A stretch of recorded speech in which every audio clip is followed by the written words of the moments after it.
Hi girls, here's part 4 of my meal prep from yesterday. This recipe is for chicken marinara, is what we're gonna make.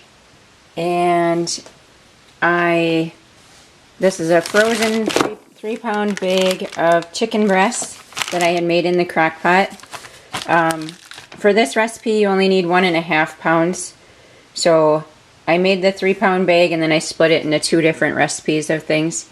But the other thing is, if you make the 3-pound bag, you can set aside half of it and just eat those as leftover chicken breasts, and they work awesome for a little chicken sandwich on the side. Or you can throw it on a salad if, well, Naya, you don't eat salad, but Shaylee or Shy, if you want to have a chicken breast on your salad, then it works good for that too. So frozen chicken breasts I threw in the crock pot. I cooked them yesterday, put them in at 9:30. I added a little bit of water. Oh, hang on a second. Let's stop that, sorry. So I added a little bit of water to the crock pot, just because chicken breasts are very lean. They don't have much fat, so they'll dry up in the crock pot.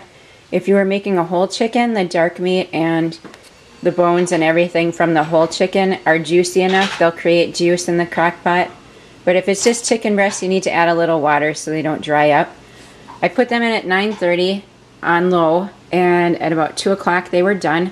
If you want to make sure that they're done, you can definitely take it out and cut it in half and make sure that it's done, because you're going to cut it up anyway down the road, so it doesn't matter if you don't have a whole piece of chicken.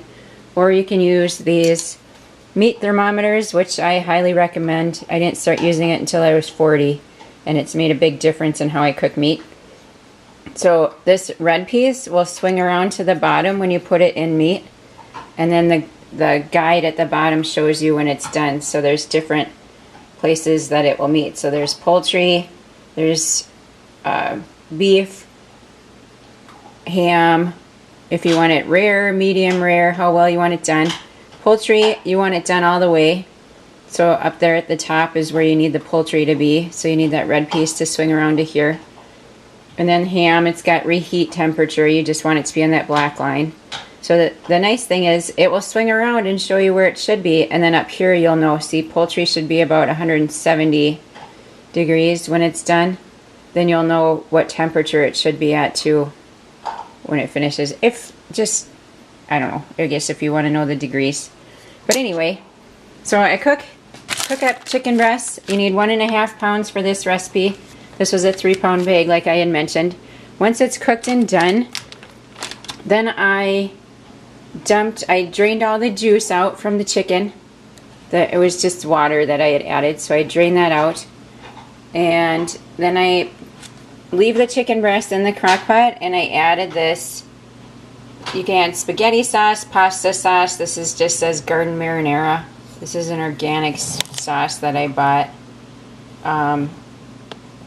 But you can use any kind of pasta sauce that you have. Actually, yesterday's recipe I used the homemade stuff that I made, and then I cooked it, let it cook in there in low again until it was boiling. I left it in there for another hour, and that just cooked some of the seasonings and sauce into the meat a little bit. And then once it's done, you take out and put your chicken breasts on the plate, and then you can top it with a scoop of the marinara. And then on top, I add cheese. Now, I'm sure you guys probably are still buying this, because I used to do that until I was probably late 30s. But this grated Parmesan cheese in the can, which that's fine. But if you want to be fancy, this cheese actually lasts for a really long time in the fridge. It's a hard cheese, so it doesn't mold very easy. And I bought one of these cheese graters. Yeah, it's Goodwill. It was probably $2. I found one of those. And I can just cut off a piece of Parmesan. I put it in the top of this and grate my own cheese over the top. Any hard cheese is good. Some of these have different flavors. You can use Parmesan. There's Romano. Otherwise, you can top, if you want to add on the top of your chicken breast and your marinara sauce, this is good too. I sprinkle some mozzarella and provolone cheese on the top. And then sprinkle some more Italian seasoning on it, just to add a little more flavor. And then I put it in the microwave for a little bit until the cheese is melted, or you can put it in the oven. And that's my easy recipe for chicken marinara. You can add a side of garlic toast to it, and leftovers are awesome too. I would show it to you, but Jeff took it to work today because he likes it so much. So that was part 3 of my meal prep from yesterday of chicken marinara, and there'll be 5. I have 2 other recipes yet after this one.